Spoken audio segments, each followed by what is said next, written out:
Hello everyone, prelims is approaching and there is a lot of talk around prelims। और आप लोगों का भी वो टाइम फेज है जब आपके दिमाग में भी ये सवाल आने लग गए हैं कि प्रीलिम्स को किस तरीके से अप्रोच करना है, क्या पढ़ना है प्रीलिम्स के पॉइंट ऑफ व्यू से, कैसे पढ़ना है, प्रीलिम्स की प्रिपरेशन को किस तरीके से स्टार्ट करना है, मेन सब्जेक्ट्स कौन से हैं प्रीलिम्स के पॉइंट ऑफ व्यू से, वो कौन से सब्जेक्ट्स हैं जिनके ऊपर बहुत ज़्यादा फोकस करना है और वो कौन से सब्जेक्ट्स हैं जिनको थोड़ा कम पढ़ के भी काम चलाया जा सकता है, प्रीवियस ईयर क्वेश्चंस की इंपॉर्टेंस क्या है, वो कौन से ट्रिक्स हैं, वो कौन से शॉर्टकट्स हैं जो कि मदद करेंगे प्रीलिम्स में, स्टैटिक पोर्शन की ज़्यादा इंपॉर्टेंस है या करंट अफेयर्स की ज़्यादा इंपॉर्टेंस है। टेस्ट सीरीज़ को ज्वाइन तो कर लिया है लेकिन टेस्ट सीरीज़ को पूरे पोटेंशियल तक यूटिलाइज कैसे करना है, ऐसे बहुत सारे सवाल आपके दिमाग में आने लगे हैं। इन सभी सवालों के ऊपर आज हम बात करेंगे, डिस्कशन करेंगे। लेकिन उससे पहले एक और बड़ी इंपॉर्टेंट चीज़ है, ये वो टाइम पीरियड है when you people have started feeling that certain amount of stress regarding prelims. अब वो टाइम आ गया है कि आपको वो थोड़ा बहुत प्रेशर फील होने लग गया है प्रीलिम्स के पॉइंट ऑफ व्यू से। वो प्रेशर कि क्या पढ़ना है, कैसे पढ़ना है, कितना पढ़ना है, किस चीज़ को ज़्यादा इंपॉर्टेंस देनी है, टाइम को कैसे मैनेज करना है। इनफैक्ट पिछले 3-4 दिन में कई सारे बच्चों ने मुझे मैसेज किया है कि सर थोड़ा प्रेशर फील हो रहा है, थोड़ा स्ट्रेस फील हो रहा है, कहाँ से शुरू करना है, कैसे शुरू करना है, समझने में डिफ़िकल्टी हो रही है। जिन लोगों ने शुरू कर दिया है उनको ये है कि लंबे टाइम तक सस्टेन कैसे करना है। और मैं अपने सभी बच्चों को ये बोलता हूँ कि if you are feeling that certain amount of pressure, if you are feeling that certain amount of stress, then it is a good thing, it is a positive sign. अगर आपको थोड़ा प्रेशर फील हो रहा है, अगर आपको थोड़ा stress feel हो रहा है, तो it is a positive sign, because ये साइन है इस चीज़ का that you are ready to work for it. ये साइन है इस चीज़ का that you are working hard for it. ये साइन है इस चीज़ का that you are serious about it.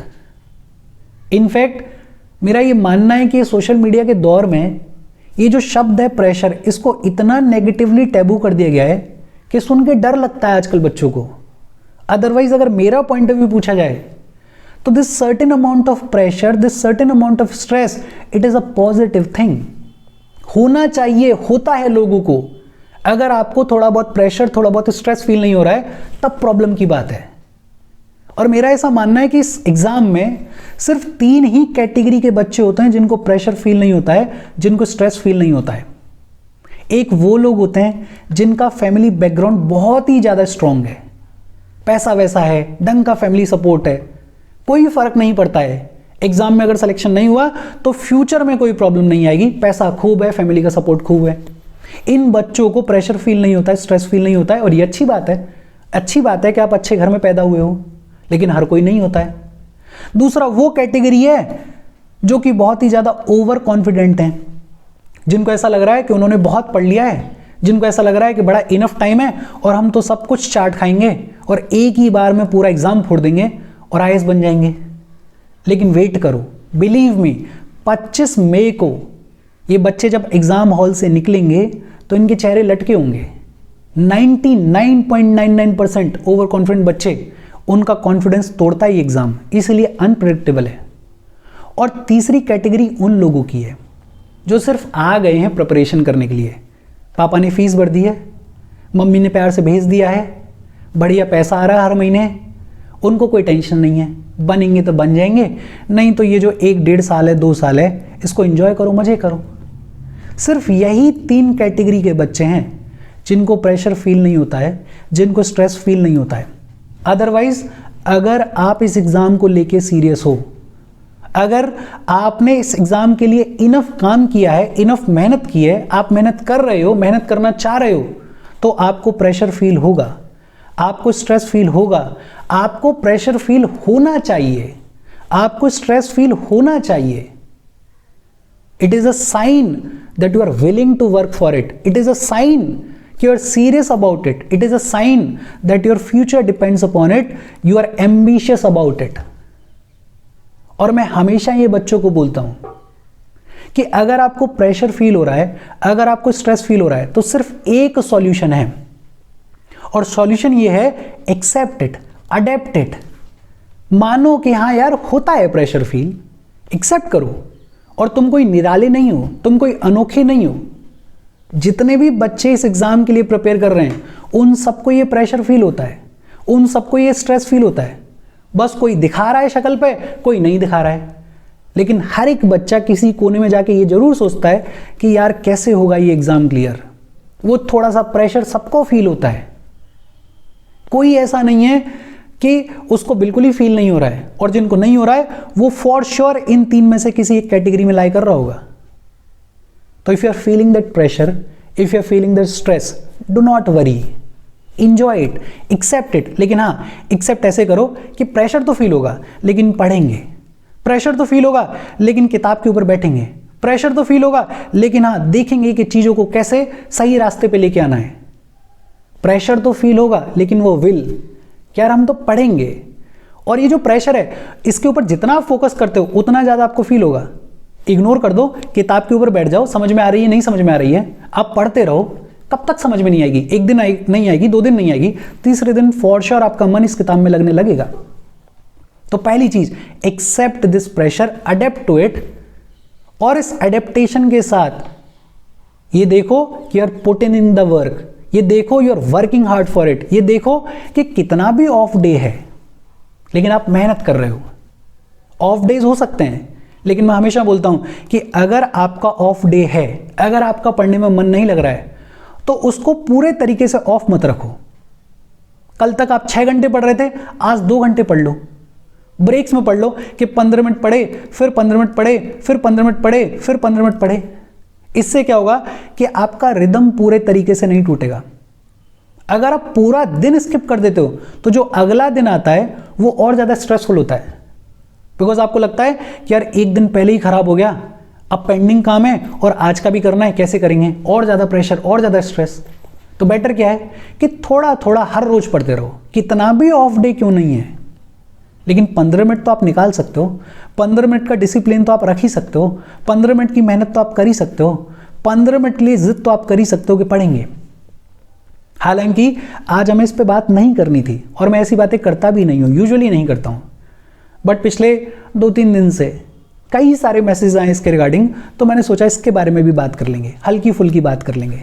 And I am telling you this कि अगर आपको जरा भी ये प्रॉब्लम है प्रेशर वाली, स्ट्रेस वाली, you could very easily connect on Insta, talk to me, we'll try to solve, we'll try to find a solution। इससे डरने की ज़रूरत नहीं है। अच्छा, आज हम बात करेंगे कि प्रीलिम्स के पॉइंट ऑफ व्यू से मेन सब्जेक्ट्स कौन से हैं, प्रीवियस ईयर क्वेश्चंस की इंपॉर्टेंस क्या है, स्टैटिक ज़्यादा इंपॉर्टेंट है या करंट अफेयर्स ज़्यादा इंपॉर्टेंट है, वो ट्रिक्स, वो शॉर्टकट्स कौन से हैं जो कि प्रीलिम्स में थोड़ा बहुत मदद करेंगे, और टेस्ट सीरीज की इंपॉर्टेंस क्या है, इसको पूरे पोटेंशियल तक यूटिलाइज कैसे करना है। देखो, सबसे पहले हम बात करेंगे मेन सब्जेक्ट्स के बारे में। मेन सब्जेक्ट्स की अगर बात करें तो मोटा मोटा 7 या 8 सब्जेक्ट्स होते हैं। एक होता है पॉलिटी, और पॉलिटी अगर आप पिछले सालों के पेपर्स को एनालाइज करोगे तो आपको ये देखने को मिलेगा कि पॉलिटी में से हर साल लगभग 12 से 15 क्वेश्चंस आते हैं, कभी कभी 18-20 भी हो जाते हैं, लेकिन ऑन एन एवरेज 12 से 15 क्वेश्चंस आते हैं। फिर दूसरा जो कि बेहद इंपॉर्टेंट सब्जेक्ट है वो है इकोनॉमी, और अगर इकोनॉमी को एनालाइज करोगे तो हर साल का पैटर्न है कि इसमें से 13 से 15 क्वेश्चन आएंगे ही आएंगे। ज्योग्राफी अगर देखोगे तो ज्योग्राफी का भी पैटर्न लगभग ऐसा ही है कि 12 से 15 क्वेश्चंस, कभी 1-2 क्वेश्चन ऊपर तो कभी 1-2 क्वेश्चन कम। हिस्ट्री अगर देखोगे तो हिस्ट्री में से हर साल 10 से 12 क्वेश्चंस आते हैं, और हिस्ट्री में भी जो ज्यादा फोकस रहता है वो रहता है मॉडर्न हिस्ट्री के ऊपर। हालांकि पिछला साल एक्सेप्शन था, पिछले साल मॉडर्न हिस्ट्री में से सिर्फ एक ही क्वेश्चन आया था, बट वो पिछला साल, एक साल एक्सेप्शन था। अगर यूजुअल पैटर्न देखोगे तो मॉडर्न हिस्ट्री में से भी हर साल 10 से 12 क्वेश्चंस आते हैं। मॉडर्न हिस्ट्री में से नहीं, पूरे हिस्ट्री में से 10 से 12 आते हैं, लेकिन ज्यादा वेटेज मिलती है मॉडर्न हिस्ट्री को। एनवायरमेंट अपने आप में बेहद इंपॉर्टेंट है। एनवायरमेंट में से लगभग 15 से 18 क्वेश्चंस हर साल आते हैं, कभी कभी 20-22 तक पहुंच जाता है ये नंबर। साइंस एंड टेक की अगर बात करें तो साइंस एंड टेक में से भी हर साल 10 से 12 क्वेश्चंस आएंगे। इंटरनेशनल रिलेशंस और सोसाइटी की अगर बात करें तो इसमें से भी 10 से 12 क्वेश्चंस आएंगे, और लगभग 5 से 8 क्वेश्चंस ऐसे होते हैं जो कि मिसलेनियस टॉपिक से आते हैं, या फिर ये कहें कि जो कि सोली करंट अफेयर्स के ऊपर बेस्ड होते हैं। और ऐसे करके टोटल आते हैं 100 क्वेश्चंस। अब आपको ये दिख रहा होगा कि सिर्फ पॉलिटी की, इकोनॉमी की, ज्योग्राफी की और हिस्ट्री में मॉडर्न हिस्ट्री की ही अगर बात करें तो इन 3-4 सब्जेक्ट्स में से ही लगभग 50-55 क्वेश्चंस आते हैं हर साल। और इन 50-55 क्वेश्चंस में से लगभग 30-35 क्वेश्चंस ऐसे होते हैं जो कि हर एक सीरियस एस्पिरेंट को आते ही आते हैं। और अगर आप यहां पे मिस आउट कर रहे हो तब तो आप सीधा सीधा खुद को प्रीलिम से बाहर कर रहे हो। अगर आप सीरियस हो तो ये 30-35 क्वेश्चंस तो वो हैं जो कि आपको आने ही आने चाहिए। और फिर बचते हैं इसमें से लगभग 20 से 25 क्वेश्चंस। इन 20 से 25 क्वेश्चंस की इंपॉर्टेंस क्या है अभी अपन देखेंगे। लेकिन इसमें एक बड़ी इंपॉर्टेंट चीज है। वो इंपॉर्टेंट चीज क्या है कि लगभग 40 से 45 क्वेश्चंस ऐसे हैं जो कि आते हैं एनवायरनमेंट से, साइंस एंड टेक से, इंटरनेशनल रिलेशन से, सोसाइटी से और मिसलेनियस सेक्शन से। अब देखो, पॉलिटी हम खूब पढ़ते हैं, इकोनॉमी हम खूब पढ़ते हैं, ज्योग्राफी हम खूब पढ़ते हैं, हिस्ट्री और खासकर मॉडर्न हिस्ट्री हम खूब पढ़ते हैं। लेकिन वहीं पे अगर बात करें आर्ट एंड कल्चर की, बात करें एंशिएंट हिस्ट्री की, बात करें मेडिवल हिस्ट्री की, बात करें साइंस एंड टेक की, बात करें एनवायरनमेंट की, बात करें इंटरनेशनल रिलेशंस की, तो इनका स्टैटिक तो हमने एकदम से स्किप कर दिया होता है। बड़े कम बच्चे होते हैं जिन्होंने साइंस एंड टेक का स्टैटिक पढ़ा होता है, जिन्होंने एनवायरनमेंट का स्टैटिक पढ़ा होता है, जिनका बहुत अच्छा बेस होता है एंशिएंट हिस्ट्री में, मेडिवल हिस्ट्री में, आर्ट एंड कल्चर में। आर्ट एंड कल्चर फिर भी पढ़ते हैं बच्चे, एंशिएंट हिस्ट्री फिर भी पढ़ते हैं बच्चे, मेडिवल हिस्ट्री तो देखते भी नहीं है। इंटरनेशनल रिलेशंस ये पूरा न्यूज़पेपर के ऊपर बेस्ड होता है, और न्यूज़पेपर में भी हम कुछ सेक्शंस को तो छोड़ ही देते हैं। हमारा फोकस होता है कि जो एडिटोरियल आया उसको पढ़ लो। ये जो न्यूज़पेपर है इसमें इकोनॉमी वाला पेज बहुत सारे बच्चों ने खोल के ही नहीं देखा होगा, खोल के देखा होगा तो उनको पता ही नहीं होगा, समझ में ही नहीं आया होगा तो फिर छोड़ दिया होगा। इंटरनेशनल रिलेशंस की जहां बात होती है वहां पे हम पहुंचते ही नहीं है। ये सारी बात मैं इसलिए कह रहा हूं बिकॉज ये 40 से 45 क्वेश्चंस ऐसे हैं जिनको बहुत सारे बच्चे स्किप कर रहे हैं, जिन पे बहुत सारे बच्चे फोकस नहीं कर रहे हैं।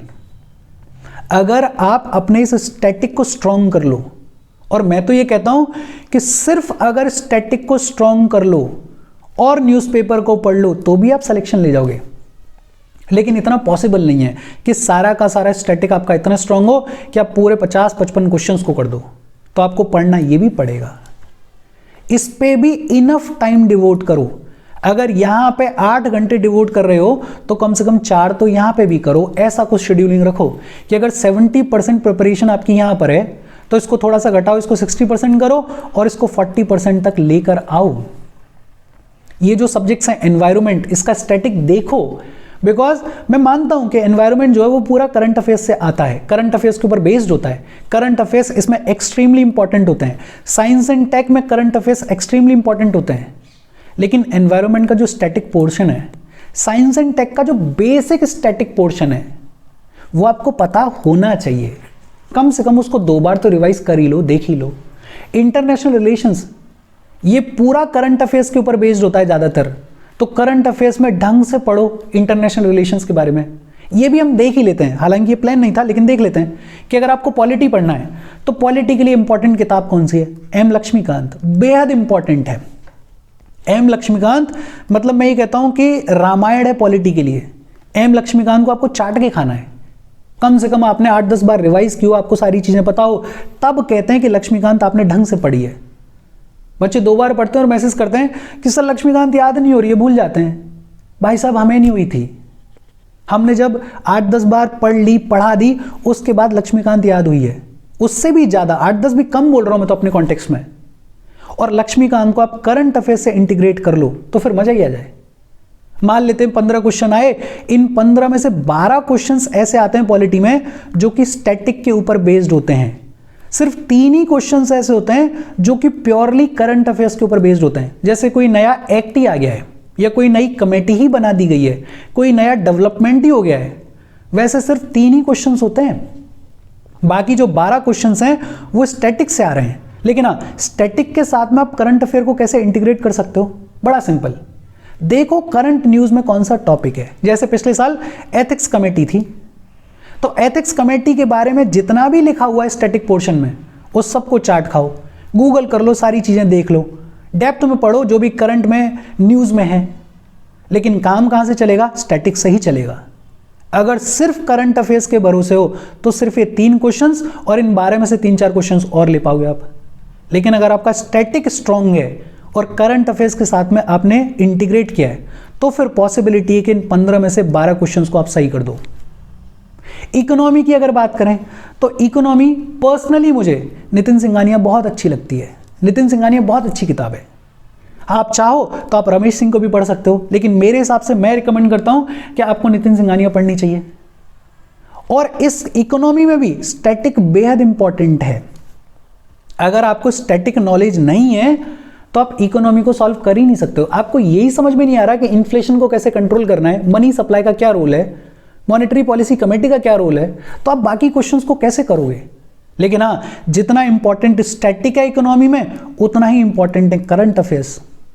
ज्योग्राफी के लिए मैं बोलता हूं कि सिर्फ 11th और 12th की एनसीईआरटी पढ़ लो आप, और प्लस एक जीसी ल्योंग आती है, घोचिंग ल्योंग, उसको कर लो, आपकी ज्योग्राफी कंप्लीट हो जाती है।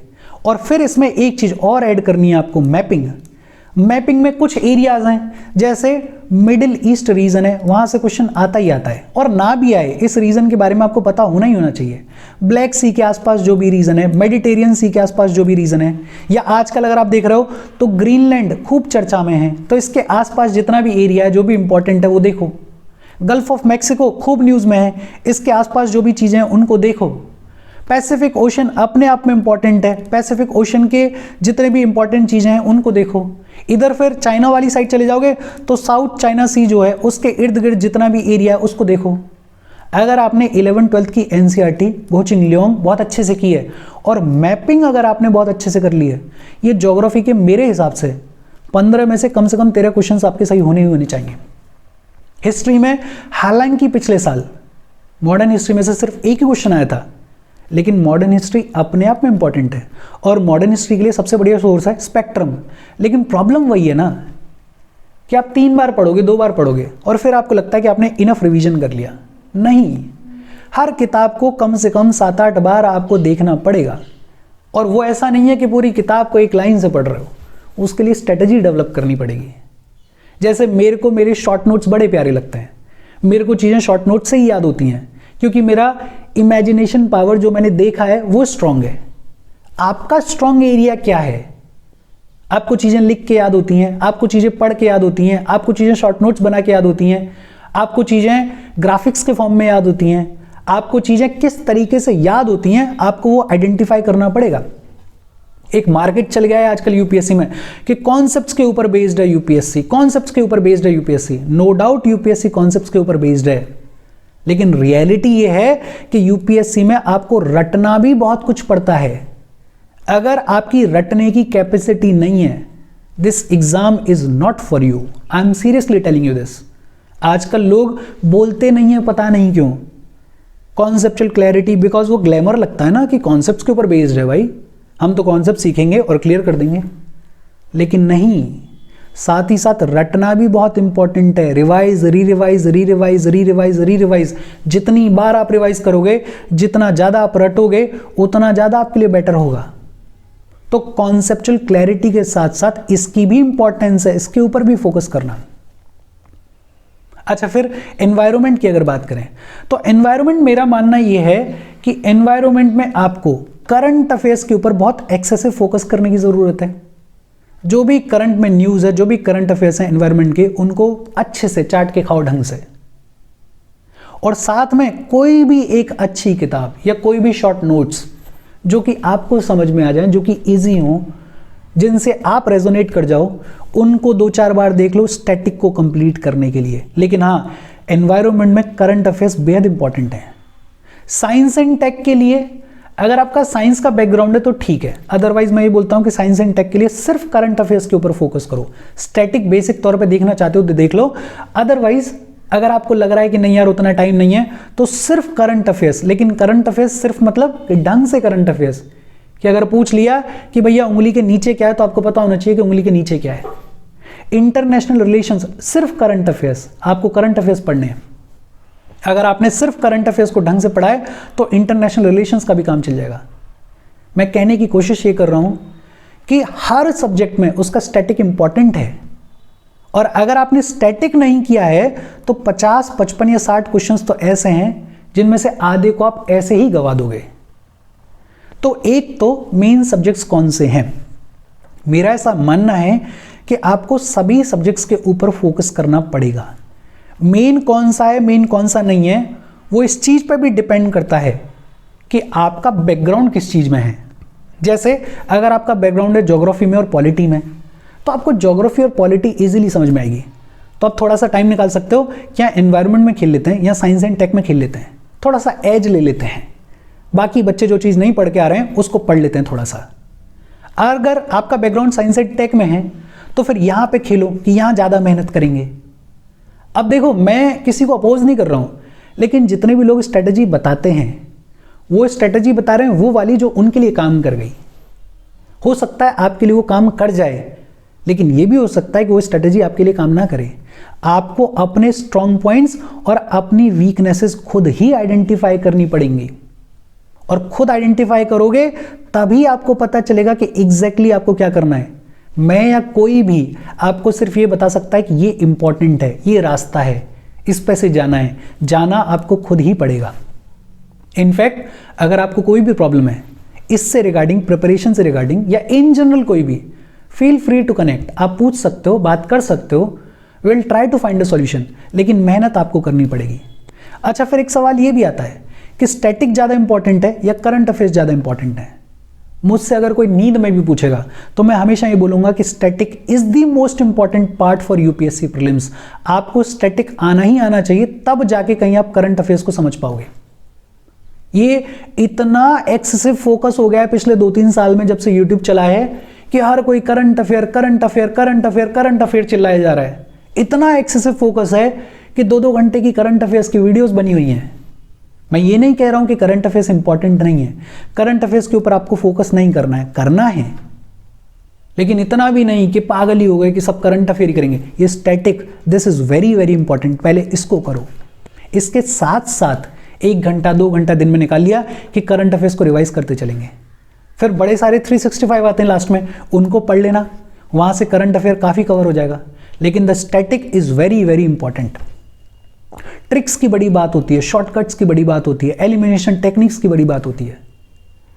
आई फील कि एलिमिनेशन की टेक्निक से आप प्रीलिम्स को क्लियर नहीं कर सकते हो।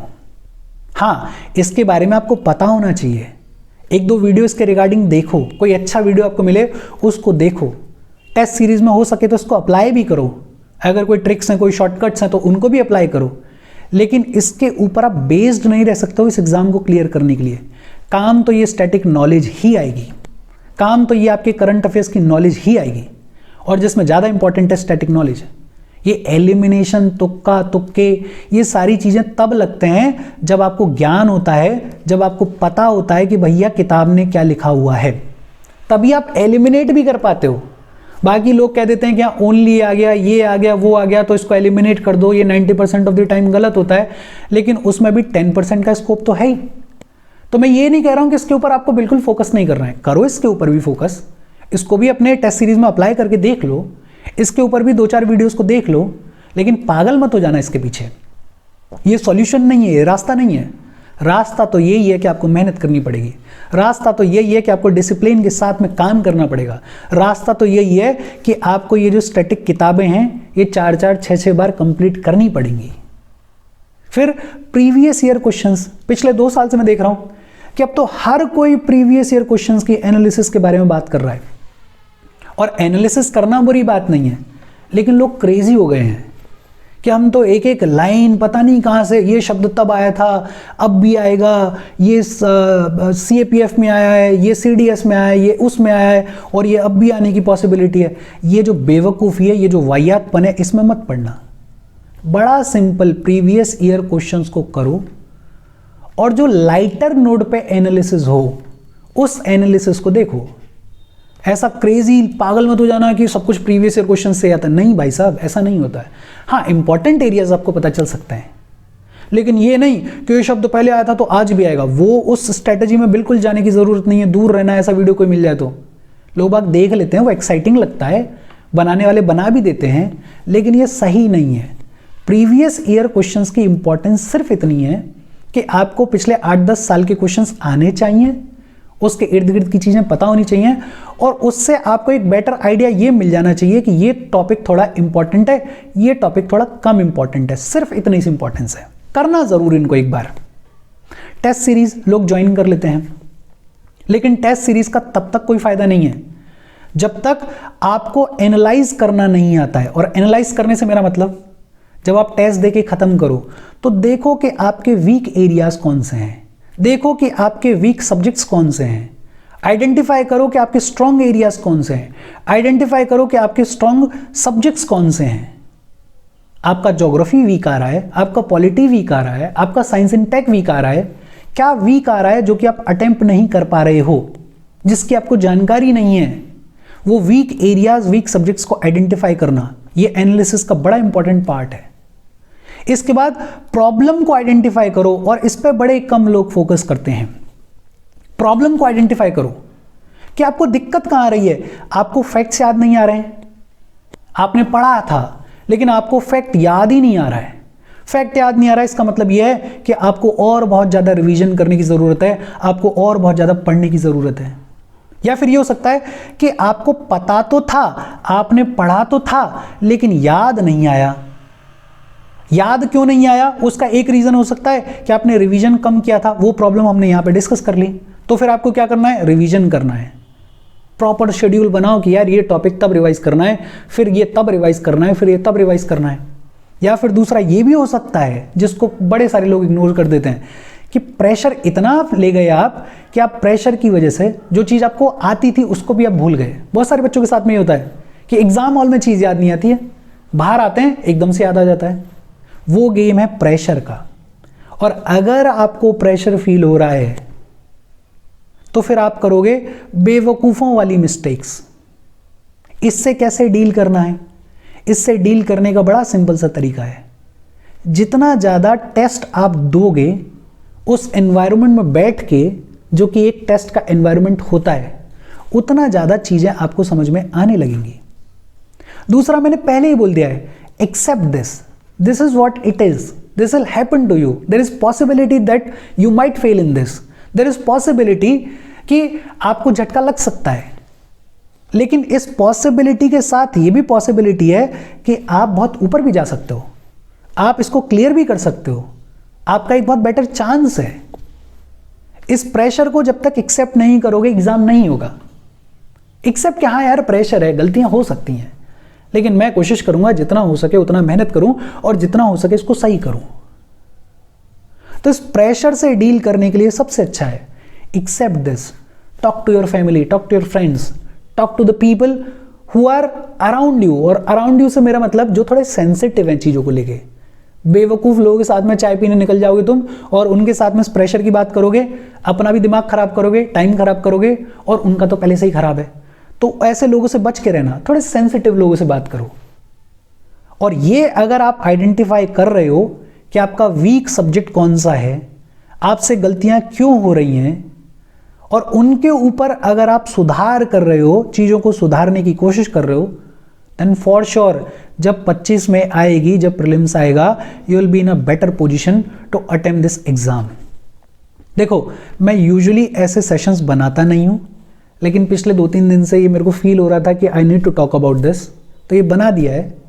If you need anything you are free to connect any time. हो सकता है मैं साथ के साथ रिप्लाई ना करूं, लेकिन we will talk, we will solve out everything.